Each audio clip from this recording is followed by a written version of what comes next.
Eu não tenho como saber o que passa na sua cabeça quando o assunto é Japão, mas se eu tivesse que arriscar um palpite, eu diria que os primeiros pensamentos estariam ligados com tecnologia, robótica, inovação ou algum elemento cultural, como artes marciais, animes e mangás. Muito provavelmente você não relacione o Japão com prostituição. Mas mesmo em um país tradicional e conservador, esse é um grande negócio que movimenta anualmente quase 100 bilhões de reais e possui mais de 30 mil estabelecimentos dedicados a esse negócio.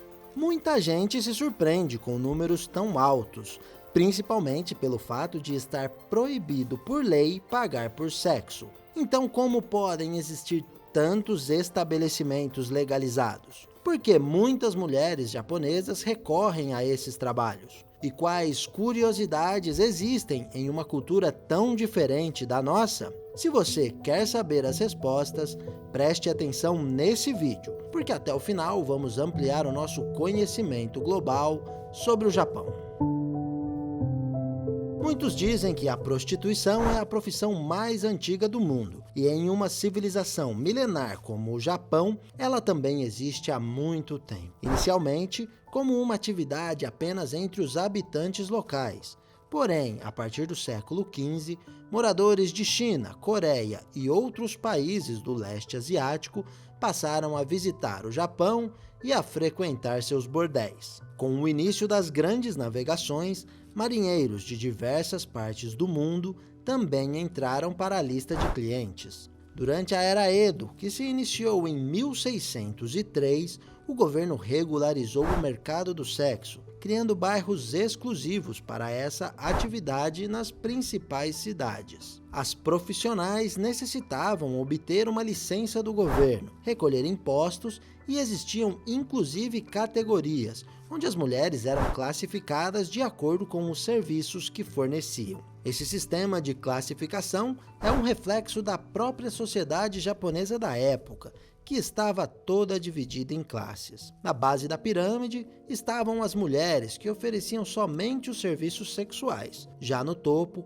estavam as oirãs, que eram educadas e preparadas durante anos para exercerem a atividade. Além dos serviços pertinentes à profissão, as oirãs dominavam algumas artes, como o canto, a dança, e tinham um alto grau de instrução, pois atendiam as classes mais ricas do país e era parte do trabalho conversar sobre os mais variados assuntos com os clientes. Comumente, as oirãs são confundidas com as geishas por se vestirem de maneira semelhante. Porém, existem diferenças nos trajes e também no trabalho, já que as geishas não estavam relacionadas com a prostituição.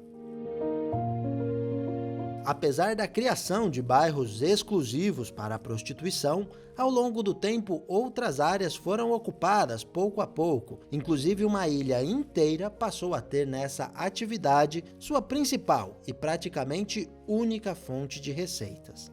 O Atacano é uma pequena ilha de aproximadamente 7 quilômetros de diâmetro, que mesmo tendo uma população de menos de 400 habitantes, recebia até 140 mil visitantes anualmente. Durante o período Edo, muitas embarcações atracavam na ilha, com o pretexto de se protegerem de tufões. Porém, o motivo real era para que os passageiros e tripulantes pudessem frequentar os bordéis da ilha.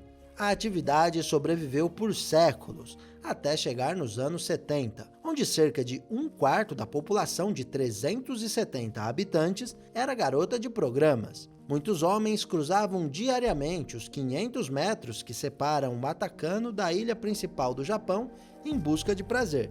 Nessa época, que é considerada o auge do local, uma garota podia ganhar o equivalente a 26 mil dólares mensais. Eram elas que mantinham toda a economia do local, pois o restante da população que não trabalhava na prostituição, trabalhava em hotéis e comércios voltados para as mulheres e seus clientes. Porém, ao contrário da Era Edo, no período dourado da ilha Watakan, a prostituição já era proibida no Japão, como é ainda nos dias atuais. Como é possível, mesmo sendo proibida, ainda ser uma atividade com tantos estabelecimentos e tantas mulheres trabalhando? Te conto já! Em 1956, o Japão promulgou a Lei Antiprostituição, que tornou crime as relações sexuais feitas em troca de qualquer recompensa. A nova lei também tornou crime o agenciamento e a manutenção de locais para a realização dessa prática. Porém, a lei define como prostituição apenas o ato de coito vaginal, deixando de fora todos os outros atos possíveis em uma relação desse tipo. Assim, para driblar a legislação, os empresários e trabalhadoras criaram vários outros serviços das mais diferentes categorias que, de acordo com a lei, não são ilegais. Um pouco mais para frente mostraremos os diferentes tipos de estabelecimentos e os mais variados serviços que são oferecidos. Mas antes vamos falar um pouco sobre os motivos que levam muitas mulheres a escolherem esse caminho. De acordo com um estudo realizado pelo economista Yasuyuki Lida, cerca de 300 mil mulheres trabalham nesse mercado. E de acordo com a idade predominante das trabalhadoras, ele estimou que uma em cada 20 mulheres na faixa etária entre 25 e 29 anos trabalhou ou trabalha com prostituição. Muitas são levadas a essa situação por necessidade. Existem mulheres endividadas que encontram nesses trabalhos uma maneira de conseguir uma grande soma de dinheiro em um espaço curto de tempo. Existem também muitas mães solo que conseguem em uma jornada de trabalho menor um salário maior e assim podem conciliar suas atividades diárias. Muitas mulheres que são vítimas de relacionamentos abusivos e de violência doméstica também acabam encontrando na prostituição uma forma de se livrarem de seus parceiros e se sustentarem. E existem as que são levadas a exercer essa atividade por outros motivos, como por exemplo pagar as mensalidades altíssimas de uma universidade, ou de conseguirem acumular capital em pouco tempo para iniciarem outros projetos. É possível encontrar histórias e reportagens na internet de jovens de famílias com boas condições financeiras que não precisam se preocupar com o pagamento de despesas básicas e nem dos estudos, porém que se prostituem para terem acesso a um padrão de vida mais elevado. Algumas mulheres exercem a profissão na rua, como é comum em muitas partes do mundo. Elas representam uma pequena parte das prostitutas que atuam no país e muitas são imigrantes. A maioria das mulheres, principalmente as japonesas, atuam nos milhares de estabelecimentos legalizados no país. Os dados variam e algumas fontes dizem que existem mais de 30 mil desses locais. Outras dizem que existem apenas 10 mil. A diferença pode estar na classificação. No Japão, alguns bares disponibilizam um serviço de acompanhante para seus clientes. Por um valor a mais, uma garota senta na mesa e conversa com o cliente. Obviamente, isso está longe de ser considerado prostituição, mas é possível que nesses encontros seja realizada a contratação de programas. Por esse motivo, alguns levantamentos classificam esses locais e outros semelhantes como sendo destinados ao mercado do sexo. Outros bares funcionam de maneira similar, mas já permitem aos clientes beijar as garotas. Também são populares estabelecimentos conhecidos em inglês como Soapland, ou Terra do Sabão, em tradução livre. São casas de banho, onde os clientes são atendidos por mulheres que realizam um banho relaxante. Geralmente, o serviço é concluído com a realização de sexo oral ou masturbação. O negócio está todo dentro da lei.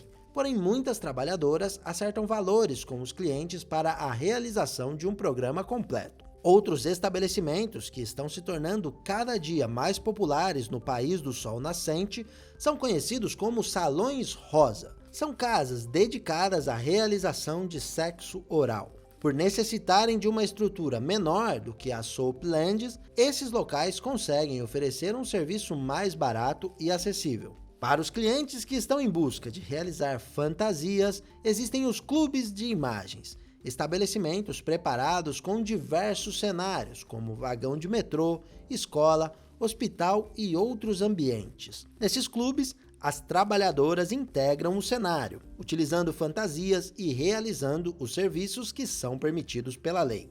Existem ainda as empresas que oferecem os serviços a domicílio, contando em seu quadro de funcionárias com várias garotas que se deslocam até o cliente. E como estamos falando de Japão, a tecnologia também está presente nesse setor de alguma forma, pois no país surgiram os primeiros bordéis com bonecas infláveis super realistas e também o primeiro a oferecer programas com robôs sexuais. Neste momento, você pode estar pensando que a famosa máfia japonesa Yakuza está por trás desses negócios. Porém, atualmente, essa organização tem pouco controle sobre o mercado. No passado, principalmente nos anos 70, os mafiosos tinham uma maior participação, que foi se reduzindo com o tempo. Do ponto de vista da sociedade, é impossível chegar a um consenso sobre um tema tão delicado quanto esse. Mas um livro publicado em 2020 pela antropóloga americana Gabrielle Cotte, intitulado Healing Labor, mostra como esse trabalho é visto por parte da sociedade e pelas mulheres que trabalham nesse mercado. Do ponto de vista da sociedade, segundo a autora, existe uma visão construída ao longo do tempo que enxerga a prostituição como necessária para manter a saúde dos trabalhadores japoneses. Parte da sociedade, independente do gênero, enxerga o serviço prestado pelas prostitutas como um tratamento reparador, que restaura as energias e ajuda a curar das tensões e do estresse da vida corporativa, algo fundamental para que os japoneses continuem sendo bons trabalhadores e produtivos. A procura por esses serviços é vista como normal até mesmo para homens casados. Para a maioria dos entrevistados e das entrevistadas pela autora, essa relação não é considerada uma traição, pois não envolve vínculo afetivo. Quanto aos ganhos, é difícil saber os valores que essas mulheres ganham, pois depende muito do tipo de local em que trabalham e das atividades que realizam. Em alguns sites e vídeos do YouTube, é possível encontrar a informação de que uma garota pode ganhar entre 300 e 600 dólares em aproximadamente 4 horas de trabalho, um valor que pode representar até 5 vezes o que ganha um trabalhador sem qualificação em uma jornada de 8 horas. Como em qualquer lugar do mundo, existem riscos para as mulheres que se dedicam a esse trabalho, e no Japão, também existem registros de tráfico de mulheres para a realização de trabalhos sexuais, o que é um crime gravíssimo. Obviamente, esse é um assunto polêmico e delicado, e nesse vídeo tentamos apenas mostrar dados e relatos sem nenhum juízo de valor. Para você que assistiu até aqui, nosso muito obrigado e até o próximo vídeo.